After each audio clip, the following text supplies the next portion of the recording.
નમસ્કાર મિત્રો, ન્યૂઝ કેપિટલના વિશેષ કાર્યક્રમ એગ્રી કમોડિટીમાં આપનું સ્વાગત છે। આજે આ સમાચારમાં જોઈશું કે રાજ્યપાલ દ્વારા શું અપીલ કરવામાં આવી છે ગ્રામજનોને, સાથે સાથે જોવા જઈશું કે આપણે દેશના કૃષિ નિકાસમાં કેટલો વિકાસ થયો છે, એ બધા સમાચાર જોઈશું। પણ પહેલાં નજર કરીએ હેડલાઇન ઉપર। દેશમાં કૃષિ નિકાસ ઐતિહાસિક વૃદ્ધિ જોવા મળી। કેન્દ્રીય મંત્રી પિયુષ ગોયલનું મોટું નિવેદન, ભારતની કૃષિ નિકાસ 55 બિલિયનને સ્પર્શી। વિશ્વમાં ભારતીય બજારની ખેત પેદાશોની માંગ સતત વધી રહી છે।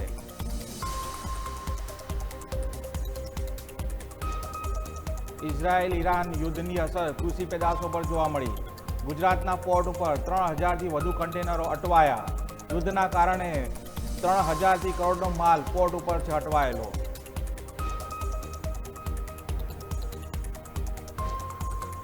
ગુજરાતના રાજ્યપાલે કરી ગ્રામજનોને અપીલ, ગ્રામજનોને પ્રાકૃતિક ખેતી પશુપાલન મહત્વ જણાવ્યું। રાસાયણિક ખેતી છોડી પ્રાકૃતિક ખેતી અપનાવવા કર્યું આહવાન।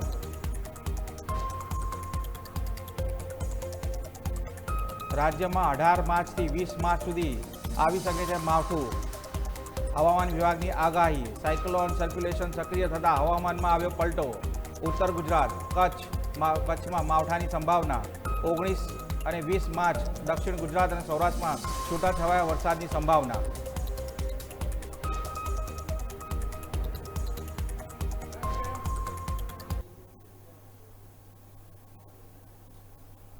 તો દર્શક મિત્રો, આપણે સમાચારમાં જોઈએ પહેલાં આપણે જોવા જઈએ કે એગ્રી કમોડિટીમાં એનસીડીએક્સ ઉપર શું ભાવ ચાલી રહ્યા છે। તો એનસીડીએક્સ ઉપર જોવા જઈએ તો અત્યારે હાલ બધી તમામ કમોડિટી છે એ કમોડિટીના ભાવ છે એ ક્યાંક નરમ, કભી ખુશી કભી ગમ જેવું હાલત થઈ રહ્યું છે। પણ અહીંયા ખાસ ધ્યાન આપવા જેવું છે કે આ જે ભાવ સ્ક્રીન ઉપર દેખાઈ રહ્યા છે એ ભાવ છે એ 20 માર્ચના છે। એટલે આગામી 2 દિવસની અંદર આ જે બધા જ કોન્ટ્રાક્ટ છે પૂરા થઈ જશે। એટલે દરેક જે ટ્રેડર્સ છે એને ધ્યાન રાખવું કે આ જે એમનો જે લોટ છે કે જે એમની પોઝિશન છે એને સિક્યોર કરવી। જો વાત કરીએ તો કેસ્ટર સીડમાં જોવા જઈએ તો સ્ક્રેનમાં કેસ્ટર સીડની અંદર સામાન્ય ઘટાડો જોવા મળ્યો છે, જે 6300 આસપાસ ભાવ રમી રહ્યો છે। અને કોટન કેકની વાત કરીએ તો કોકુડની અંદર જોવા જઈએ 3440 રૂપિયાનો ભાવ છે, જેની સામાન્ય ઘટાડો છે। ગુવાર ગમની જો વાત કરીએ તો ગુવાર ગમની અંદર 10,000 ઉપરનો ભાવ બોલાઈ રહ્યો છે। જો દેખવા જઈએ તો ગુવાર ગમના કાલનો ભાવ જે હતો એ 9,000 આસપાસનો હતો, જેની અંદર આજ સામાન્ય વધારો થયો છે। ગુવાર સીડની અંદર પણ એવું છે કે જે 5,373 જેટલો એમાં ભાવ થયો છે અને જેની અંદર વધારો જોવા મળ્યો છે। હવે આ બે સિઝન, આ જે ગુવાર ગમની જો વાત કરીએ તો ગુવાર ગમની વધારો એટલા માટે થઈ રહ્યો છે કે આગામી દિવસમાં ઉનાળાના સમયમાં એનું માંગ વધવાની છે, એના હિસાબે ફ્યુચરના ભાવ વધી રહ્યા છે। અને જો જીરાની વાત કરીએ તો જીરાની અંદર 1% વધારો જોવા મળ્યો છે અને એનો ભાવ છે જે એ 21,700ની આસપાસ પહોંચી ગયો છે। અને આમ દેખવા જઈએ તો આપણે તાજેતરમાં જેવા સમાચાર કરેલા હતા કે આ યુદ્ધના કારણે જીરાના જે ભાવ છે એની અંદર ઘટાડો આવ્યો હતો, પણ સ્પોટ ઉપર ભાવ ઘટી રહ્યા છે, પણ ફ્યુચર ઉપર છે એના ભાવ વધી રહ્યા છે। તો દર્શક મિત્રો, આ આપણે જોયા સમાચાર, આ એનસીડીએક્સના સમાચાર। હવે આપણે જોઈએ જે મોટા સમાચાર છે જે ખેડૂતો ઉપર અસર કરી રહ્યા છે, સાથે સાથે વેપારીઓ પર પણ અસર કરી રહ્યા છે, એ છે ગુજરાતના પોર્ટ ઉપર હજારો જે કન્ટેનર છે અટવાયેલા છે। હવે એ અટવાનું કારણ શું છે?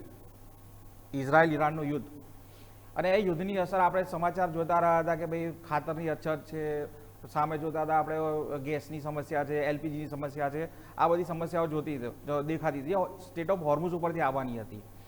પણ સ્ટેટ ઓફ હોર્મુઝ ઉપરથી જહાજો અટકેલા હતા, પણ સામે જોવા જઈએ તો આપણા ગુજરાતના પોર્ટ ઉપર જે મુન્દ્રા છે, કંડલા છે, ત્યાં 3000થી વધુ કન્ટેનરો અટવાયેલા છે। હવે અટવાયેલા છે એમાં જોવા જઈએ તો યુદ્ધના કારણે કુલ 3000 કરોડનો માલ છે એ બંદર ઉપર જ પડ્યો રહ્યો છે, અટવાયેલો છે। કોઈ એનો ખરીદાર કે કોઈ ખરીદાર છે નહીં એનો। અને આ જે બધો જે માલ હતો એ મોસ્ટ ઓફ જે મોટા ભાગનો જે માલ હતો એ માલ છે ગલ્ફ દેશમાં જવાનો હતો।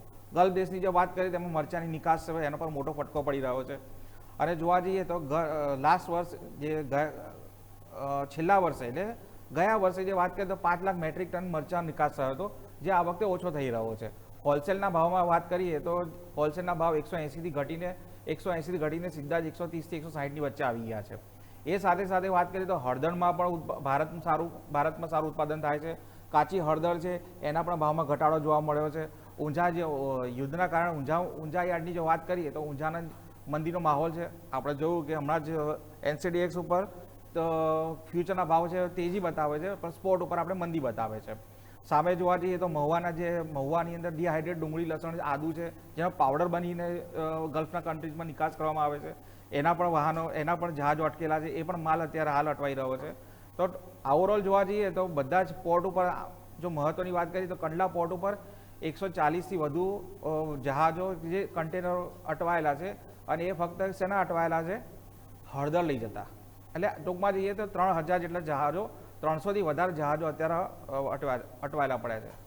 તો ધવલભાઈ, અહીંયા આપણે સીધો પ્રશ્ન એ થાય કે આનો નિવેડો આવશે ક્યારે? એટલે આમાં હવે પરિસ્થિતિ એવી છે કે જ્યાં સુધી અહીંયા યુદ્ધની પરિસ્થિતિ શાંત નથી થતી અને અથવા તો યુદ્ધની પરિસ્થિતિ ચાલુ રહે અને ત્યાંની વચ્ચે વાટાઘાટો દ્વારા જ્યાં સુધી આ જહાજોને મંજૂરી નહીં મળે ત્યાં સુધી આનો નિકાલ નહીં આવે. કારણ કે આપણને ખ્યાલ છે કે ઈરાને આપણને અહીંયા આપણે LPG, LNG, ક્રૂડવાળા જહાજોને આવવાની મંજૂરી આપી છે, પરંતુ હજી પણ આ બધાની વચ્ચે જે શિપિંગ કંપનીઓ છે તે જોખમ લેવા નથી માગી રહી મંજૂરીની વચ્ચે. પણ આ જે જહાજો આવ્યા તે SCIના આવ્યા, એટલે આપણું શિપિંગ કોર્પોરેશન ઓફ ઇન્ડિયા જે એક ભારત સરકારનું યુનિટ છે તેના જહાજો હતા. એટલે જે ખાનગી શિપિંગ કંપનીઓ છે તે હજી આ રસ્તેથી પસાર થવાનું જોખમ લેવા નથી માગી રહી અને તેના કારણે હવે આ માલ અટવાયેલો પડ્યો છે. અને આના કારણે હવે પરિસ્થિતિ એવી થાય કે આ બધી ખાદ્ય વસ્તુઓ છે એટલે તેમાં બગાડ પણ ગમે ત્યારે આવી જાય અને બગાડ આવવાના કારણે આગળ પરિસ્થિતિ એવી થાય છે કે જો ચોક્કસ મર્યાદાની અંદર ત્યાંનો નિકાલ ના થાય અથવા તો ત્યાંને કંડલા પોર્ટ અથવા જે મુન્દ્રા જે પણ પોર્ટ ઉપર માલ પડ્યો છે અને ત્યાં પ્રોપર કુલિંગની વ્યવસ્થા ના હોય તો પણ તેમાંથી બગાડ આવવાની એક શક્યતા વધી જાય છે. એટલે ઓવરઓલ હવે જ્યાં સુધી આ પરિસ્થિતિ થાળે નથી પડતી ત્યાં સુધી આ એક બહુ કહેવું મુશ્કેલ છે કે ક્યાં સુધીમાં આ ઓકે થશે. કારણ કે હવે ઈરાનમાં પણ સ્થિતિ એવી છે કે ગઈકાલે ઇઝરાયેલે જે રીતે હુમલામાં તેમના ચીફ સિક્યુરિટીનું મોત થઈ ગયું, ત્યારબાદ હવે વાટાઘાટો કરવી છે સમાધાનની, તો તે પણ કોની સાથે કરવી તે એક સવાલ ઊભો થાય છે. એટલે આ પરિસ્થિતિની અંદર અહીંયા હવે જ્યાં સુધી આ રૂટ ખુલ્લો નહીં થાય હોર્મુઝનો ત્યાં સુધી આ એક પરિસ્થિતિ થાળે નહીં પડે. કારણ અને બીજી વસ્તુ એવી છે કે આ જે શિપિંગ કંપનીઓ હોય છે તેમના પર્ટિક્યુલર એક રૂટ ઉપર જહાજ નથી ચાલતા. એક જહાજ અહીંયાથી માની લો કે ઓમાન ગયું, ઓમાનથી તેનું તે જહાજ દુબઈ જાય છે, પછી દુબઈથી માલ ભરીને બીજે કોઈ આફ્રિકન દેશમાં જાય છે, આફ્રિકનથી અમેરિકન દેશમાં જાય છે. એટલે એક જ જહાજ બધે ફરતું રહેતો હોય છે. એટલે આના કારણે હવે તેમની પણ જે સાયકલ છે તે આખી ખોરવાઈ ગઈ છે. એટલે અને અત્યારે આપણે જોઈએ તો આપણા કંડલા અને મુન્દ્રા છે તે બંદરની આસપાસ દરિયામાં અનેક જહાજો હાલમાં લાંગરેલા છે. કારણ કે તેમને અહીંયાથી નવો જે માલ ભરેલો છે તે ખાલી નહીં થાય અને નવો માલ ભરવાની મળશે તો પણ તે ભરીને ક્યાં સુધી પહોંચશે તે એક નક્કી નથી. એટલે આ પરિસ્થિતિ તેમના માટે એક ખૂબ જ વિચિત્ર થઈ જાય છે. એટલે જ્યાં સુધી હવે આ રૂટ શરૂ નહીં થાય ત્યાં સુધી કહેવું મુશ્કેલ છે કે આ જે માલ પડેલો છે તેની નિકાલ ક્યાં સુધીમાં આવશે. જી ધવલભાઈ, તો દર્શક મિત્રો, આપણે સાંભળ્યું કે ભાઈ અત્યારે હાલ પરિસ્થિતિ થોડી ગંભીર છે. પોર્ટ ઉપર માલ અટવાયેલો છે અને ખાસ કરીને કૃષિ પ્રોડક્ટ છે એમાં અનાજ અને જો ધાનની વાત છોડી દઈએ તો બાકી જે તમારું જે છે પેરિશેબલ આઇટમ છે, પેરિશેબલ આઇટમની જે શેલ્ફ લાઈફ ગણો તો એ વધુમાં વધુ 10 દિવસથી લઈને 15 દિવસની સુધીની હોય છે. અને અત્યારે જોવા જઈએ તો યુદ્ધને 15 દિવસથી વધારે થઈ ગયેલા છે. એટલે હવે ક્યાંક ને ક્યાંક જે વેપારીઓ છે અને જે શિપિંગના જે મોટા વેપારીઓ છે એ લોકોને એવી શંકા થઈ રહી છે માલ ખરાબ તો નહીં થઈ જાય ને. સામે જે લેનાર છે, જે ગલ્ફ કન્ટ્રીઝના લોકો, ત્યાં હજી પરિસ્થિતિ થાળે પડી નથી. એટલે એ લોકોને બી ચિંતા છે કે માલ આવશે તો એનો અમે નિકાલ કઈ રીતે કરીશું. તો દર્શક મિત્રો, આ તો રહી આપણે વિશ્વની અંદર જે તણાવ ચાલી રહ્યો છે એના માટે. પણ આપણે વારે ઘડીએ દર વખતે આપણા બુલેટિનમાં કહેતા હોઈએ છીએ કે ગુજરાતની રાજ્ય સરકાર અને કેન્દ્ર સરકાર ભારતની એ બંને છે જે ખેડૂતો માટે ખેડૂતલક્ષી કાયમ નિર્ણય લઈ રહી છે અને એનો પરિણામ પણ આપણે જોતા રહીએ છીએ. તો દેશમાં કૃષિ નિકાસની જો વાત કરીએ તો એ ઐતિહાસિક સ્તરે પહોંચેલું છે અને એની અંદર ઐતિહાસિક વૃદ્ધિ થઈ છે. અને આ જે નિવેદન છે એ નિવેદન આપણે કેન્દ્રીય મંત્રી પિયુષ ગોયલ દ્વારા આપવામાં આવ્યું છે. જો ભારતની વાત કરવામાં આવે તો કૃષિ નિકાસમાં જે વાત કરવામાં આવે તો $55 બિલિયન સ્પર્શ કરી ગઈ છે. આ જે એ વસ્તુ સ્પષ્ટ બતાવે છે કે ભારતનો જે માલ છે, ભારતની જે જણસ છે, મસાલા છે, અનાજ છે, દાળ છે, ચોખા છે, એની વિશ્વ બજારમાં માંગ સતત વધી રહી છે. એના હિસાબે જ આપણો જે વેપાર છે એ સતત વધતો રહી રહ્યો છે. અને સામે જોવા જઈએ તો ભારત સરકારના આયાત માટેના જે કડક આકરા પગલાં છે એમના, અને એમને નિયંત્રણ પણ સારું એવું મૂકેલું છે. જો વાત કરવા જઈએ તો ખાંડની, જે તાજેતરમાં જ આયાતના ટેરિફમાં ઘટાડવામાં, જે ખાંડ આયાત થાય છે એનો ટેરિફ ઘટાડવામાં નહીં આવે, સરકારે સ્પષ્ટ કહી દીધું છે. હવે ભારતમાં જે ખાંડ છે એ ક્યાંથી આવે છે તો કે આફ્રિકન કન્ટ્રીઝમાંથી આવે છે. પછી જોવા જઈએ તો રશિયાથી ખાંડ આવે છે. જે જગ્યાએ શેરડીનો વધારે પાક થાય છે, ખાસ કરીને આફ્રિકામાં, ત્યાંથી જે આવે છે એને આયાત ઉપર કોઈ જાતનો ટેરિફમાં એને કોઈ રાહત આપવામાં નહીં આવે. હવે આની પાછળનો સરકારનો ઉદ્દેશ્ય શું છે? તો ઉદ્દેશ્ય સ્પષ્ટ છે કે દેશનો સ્થાનિક એટલે દેશી ખાંડ ઉદ્યોગ છે એને ફાયદો થાય અને શેરડી પકવતા જે ખેડૂતો છે એમને રક્ષણ મળે. આ છે. પછી તાજેતરમાં જે હમણાં જે મોટા સમાચાર હતા કે ભારત અમેરિકા વચ્ચે ટ્રેડ વેપાર થઈ રહ્યો છે, ખેડૂતોને નુકસાન થશે, આ બધી વાતો ચર્ચા આપણે સાંભળેલી. પણ એની અંદર ભારતે સ્પષ્ટ કરી નાખ્યું છે કે આ જે કરાર થશે, વેપાર કરાર થશે, એની અંદર ભારતનું એક સ્ટેન્ડ છે જે મક્કમ છે. એ ચોક્કસ છે કે આ અમુક વસ્તુઓ પર અમે કોઈ જાતની બાંધછોડ નહીં કરીએ તો નહીં જ કરીએ. અને એની અંદર છે કે GM પ્રોડક્ટ, જે જેનેટિકલી મોડિફાઈડ વસ્તુ હોય છે, અને ડેરી ઉત્પાદનો, પોલ્ટ્રી ફાર્મ છે, મરઘા ઉછેર કેન્દ્રો હોય છે, આ કરારને, આ બધા જે ક્ષેત્રો છે એને કરારથી બહાર રાખવામાં આવ્યા છે. અને આનાથી થશે શું? પશુપાલન કરતા ખેડૂતો અને જે સામાન્ય ખેતી કરતા ખેડૂતોની આજીવિકા સુરક્ષિત રહેશે, જે સરકારે ચોક્કસ નક્કી કર્યું છે. સાથે જોવા જઈએ તો ચોખા, ઘઉં, સોયાબીન, મકાઈ, આ જેવી વિદેશી આયાતોને પ્રોત્સાહન ન મળે એના માટે એના ઉપર ટેરિફની યાદીમાંથી એને બાકાત રાખવામાં આવ્યા છે. અને જો ફળોની વાત કરવામાં આવે તો ફળોની અંદર કેળા, સાઇટ્રિક ફ્રૂટોની અંદર કે મોસંબી, સંતરા, એ બધા જે સાઇટ્રિક ફ્રૂટ, જે ખાટા ફળો આવે છે, એને તેલીબિયાને ટેરિફની યાદીમાંથી દૂર કરવામાં આવે છે. અને ભારત સરકારનું એવું છે કે જે અમેરિકા સાથેનો જો આ કરાર થઈ જશે તો ભારત છે મોસ્ટ પ્રિફર્ડ ડ્યુટી સ્ટેટ તરીકે ઉભરી આવશે. તો ધવલભાઈ, અહીંયા આપણે સીધી જ એક પ્રશ્ન પૂછીએ કે ખાંડના ઉદ્યોગને લઈને સરકાર તાજેતરમાં જે નિર્ણય લીધો છે અને આ જે GM પ્રોડક્ટને લીધો છે અને ખેડૂતો માટે નિર્ણય કર્યો છે, અને તો એમાં ભારત સરકારનું સ્ટેન્ડ છે એ અમેરિકા સામે ટકરાવવા માટે નિશ્ચિત છે. તો ભારત સરકાર જે છે એ ખેડૂતોના હિતમાં નિર્ણય લઈ રહી છે. જી, એટલે આપણે જોઈએ તો આપણી જે ટ્રેડ ડીલ અમેરિકા સાથેની હતી તે મોડું થવાનું કારણ જ આ હતું કે આપણને ખ્યાલ છે કે દેશની જ્યારે 70 થી 75% વસ્તી પશુપાલન અને ખેતી ઉપર નિર્ભર હોય ત્યારે કોઈ પણ સરકાર આ જોખમ લેવા નહીં માગે. માની લો કે આની જગ્યાએ બીજી કોઈ સરકાર હોત તો તે પણ આટલું નમતું ના જોગતા. એટલે તેના કારણે અને આપણને ખ્યાલ છે વડાપ્રધાન નરેન્દ્ર મોદી કહી ચૂક્યા હતા કે ભાઈ ખેડૂતોને પશુપાલકોના ભોગે હું કોઈ પણ નિર્ણય નહીં લઉં. એટલે તેમને તેમના હિતને ધ્યાનમાં રાખીને જ આ જે નિર્ણય છે તે આપણી ટ્રેડ ડીલ થવામાં એટલા જ માટે વાર થઈ ગઈ. કારણ કે ગયા મે મહિનાની વાત ચાલતી હતી ત્યારે ફેબ્રુઆરીમાં જાહેરાત થઈને જે સત્તાવાર તો આપણી ટ્રેડ ડીલ સાઇન થઈ જ નથી. એ તો જે આવનારા દિવસોમાં થશે, કારણ કે એ ઘણી બધી જે પ્રોડક્ટ છે તેના નેગોશિએશન તેને લઈને વાટાઘાટો ચાલુ છે. અમેરિકાની સુપ્રીમ કોર્ટે પણ જૂના ટેરિફને રદ કરી દીધા છે. એટલે નવા જે કાયદા હેઠળ ત્યાં ટેરિફ આવશે, એટલે આ બધાને લઈને એક વાટાઘાટો ચાલુ છે. એટલે ઓવરઓલ જોવા જઈએ તો આના બીજું કે આપણને ખ્યાલ છે કે જો પાછું ખેતીની અંદર વિદેશી કંપનીઓનો અંદર પ્રવેશ થાય છે તો પછી ખેડૂતોનું નુકસાન છે, અને ખેડૂત એક મોટી વોટ બેંક છે. એટલે કોઈ પણ સરકાર આ નુકસાન કરીને પોતાની જે સરકાર છે તેને જોખમમાં લાવવા નહીં માગે.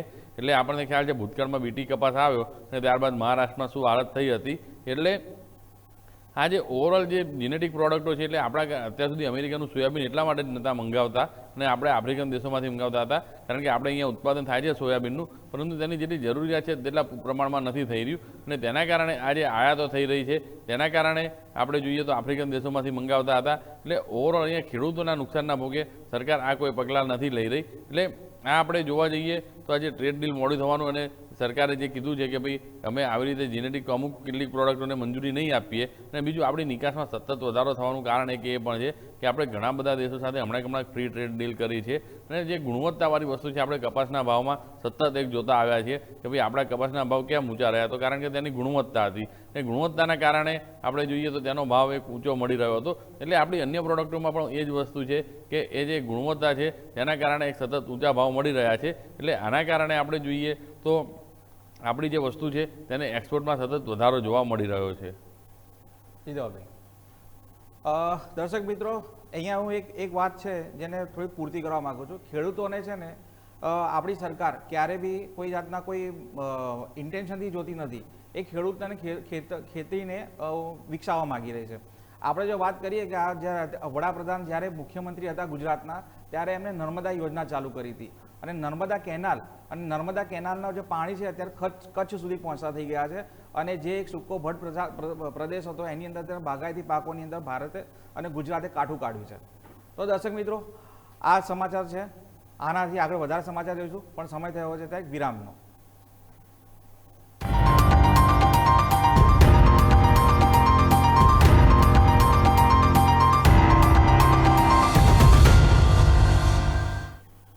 બાદ આપનું સ્વાગત છે દર્શક મિત્રો. આ બ્રેક પહેલાં આપણે વાત કરી હતી કે જેમ આપણી કેન્દ્ર સરકાર અને રાજ્ય સરકાર કામ કરી રહી છે ખેડૂતો માટેનું, તો હવે એક દેખવા જઈએ તો આપણા જે ગુજરાતના રાજ્યપાલ છે આચાર્ય દેવવ્રત, એ દેવવ્રતજી છે એ એક જાણે મિશન ઉપર નીકળ્યા હોય એવું લાગી રહ્યું છે. એ સતત એમના દરેક સભાની અંદર કે દરેક કાર્યક્રમની અંદર ખેડૂતોને પ્રાકૃતિક ખેતી અપનાવવા માટે આહવાન કરી રહ્યા છે અને અપીલ કરી રહ્યા છે. અને તાજેતરમાં જોવા જઈએ તો આપણે ભારત એટલે રાજ્ય સરકારની જો વાત કરીએ તો રાજ્ય સરકારે 500 ગામ છે જે નક્કી કર્યા છે કે જ્યાં પ્રાકૃતિક ખેતી થશે અને જમીન સુધારણાનું કામ થશે. તો જો વાત કરીએ તો ગુજરાતના રાજ્યપાલ છે બનાસકાંઠા જિલ્લાની મુલાકાતે હતા. ત્યાં એમને રાત્રિ સભા યોજી હતી. રાત્રિ સભામાં એમને ત્યાં લોકોને આહવાન કર્યું હતું કે ભાઈ તમારા ગામની અંદર જે ખેતી થઈ રહી છે એ રાસાયણિક ખેતીથી તમે મુક્ત થાઓ, રાસાયણિક ખેતી તમે ન કરો, રાસાયણિક ખેતીથી જે નુકસાન થઈ રહ્યું છે એની પણ એમણે વાત કરી. સાથે સાથે એમણે કીધું કે જો રાસાયણિક ખેતી છોડી પ્રાકૃતિક ખેતી કરવામાં આવે, ગાય આધારિત ખેતી કરવામાં આવે તો એની દેખવા જઈએ તો જમીનની ફળદ્રુપતા વધે. સાથે સાથે જોવા જઈએ તો ખેડૂતોને થોડાક વધારે આર્થિક લાભ પણ મળી શકે છે. કારણ કે જો પ્રાકૃતિક વસ્તુઓથી ઓર્ગેનિક વસ્તુ હોય તો ઓર્ગેનિક જે પ્રોડક્ટ છે એના લોકો 1 રૂપિયાથી લઈને 2 રૂપિયા આપવા તૈયાર છે, ડબલ ભાવ પણ આપવા તૈયાર છે જો લોકોને ઓર્ગેનિક વસ્તુ મળતી હોય તો. જે આપણે બજારમાં જોઈએ છે કે સામાન્ય રીતે તમે જુઓ તો હાઇબ્રિડ ટામેટાનો ભાવ અને ઓર્ગેનિક ટામેટાના ભાવની અંદર ઓછામાં ઓછો 10 થી 15% ફરક હોય છે, એ આપણે જોઈએ છે. તો આ બધી વાતચીત કરી. તો રાત્રિ સભા દરમિયાન જે આચાર્ય દેવવ્રતજી છે એમને શું ગામ લોકોને સંદેશો આપ્યો, એમની સાથે શું વાતો કરી, સાંભળ્યા એમને. मैं भी किसान खेडूत, आप भी कर सकते हैं। आप खेती के साथ ऐसा पशुधन रखोगे तभी तो इनकम बढ़ेगी। और आपकी गाय खड़ी रहती, बच्ची पैदा होकर 3-3 साल वो गर्भवती नहीं होती, आगे बच्चा ही नहीं देती, होता ना ऐसा, खाती रहती खड़े हुए, आप घूमते रहते हो। और मेरी बछड़ी पता 19 महीने में बच्चा दे देती, 19 महीने में बच्चा दे देती, तो कैसे आगे बढ़ोगे भाई? क्यों नहीं करते आप? ये सीख सकते हो।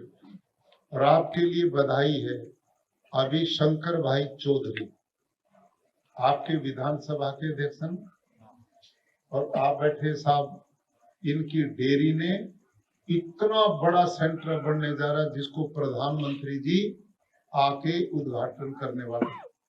वहां 25,000 गाय रख रहे हैं, 25,000 भीलड़ी गांव में वहां 25,000 गाय रखेंगे। एम्ब्रियो सिस्टम, ये सेक्स सॉर्टेड सीमन, उनको ऐसे पद्धति से बच्चे आएंगे कि वो क्रांतिकारी काम होने जा रहा है। तो आप वहां से जुड़ो, उस सिस्टम को देखो, अपने गाय भैंस में लाओ और खेती को प्राकृतिक में बदलो। आप माननीय कलेक्टर महोदय, डीडीओ साहब, आपके जिला स्तर पर, आपके हर तालुका स्तर पर प्राकृतिक खेती बेचन केंद्र बना रहे, ताकि आप जो करें तो वहां सीधा पूरा कीमत में आपका चीज बिक सके और कोई प्रॉब्लम ना रहे। इतनी सरकार आपकी मदद कर रही है, प्रदेश सरकार, भारत सरकार कितनी योजनाएं देती है। आज आपके गांव में सेवा सेतु का मिशन आप लोगों ने चलाया, उसमें सब तरह की सुविधा दी थी, उनका लाभ उठाओ। आपके गांव के युवाओं ने देखना चाहिए सरकार क्या क्या योजनाएं देती है और हम गांव के गरीब से अमीर तक क्या क्या लाभ उठा के गांव को आगे बढ़ा सकते हैं। તો દર્શક મિત્રો, આપણે સાંભળ્યું કે આપણા રાજ્યપાલ છે એમને બહુ સરસ રીતે સમજાવ્યું કે પ્રાકૃતિક ખેતીના શું ફાયદા થાય છે, પછી એફપીઓના માધ્યમથી ખેડૂતો છે કઈ રીતે પોતાનો આર્થિક વિકાસ સાધી શકે છે, પોતાની જે પ્રોડક્ટ છે એનું માર્કેટિંગ પણ કરી શકે છે. તો દર્શક મિત્રો, હવે એક બીજા સમાચાર ઉપર નજર કરીએ તો કે ઉનાળાની શરૂઆત, જ્યારે ઉનાળો આવે એટલે આપણને એક વસ્તુ દેશી બોર છે એની માંગ વધી જાય. જો વાત કરીએ તો અંકલેશ્વર તાલુકાના નર્મદા કાંઠે બોરનો મબલક પાક થઈ રહ્યો છે. અને બોરનો પાક જે ખેડૂતો લે છે એ ખેડૂતો માટે ફાયદાકારક કઈ રીતે છે? એક તો ઓછી મહેનત આવે છે એમાં, અને એની સામે જોવા જઈએ તો એનો જે પાક આવે છે એનો જે ભાવ છે એ પણ સારો મળી રહે છે.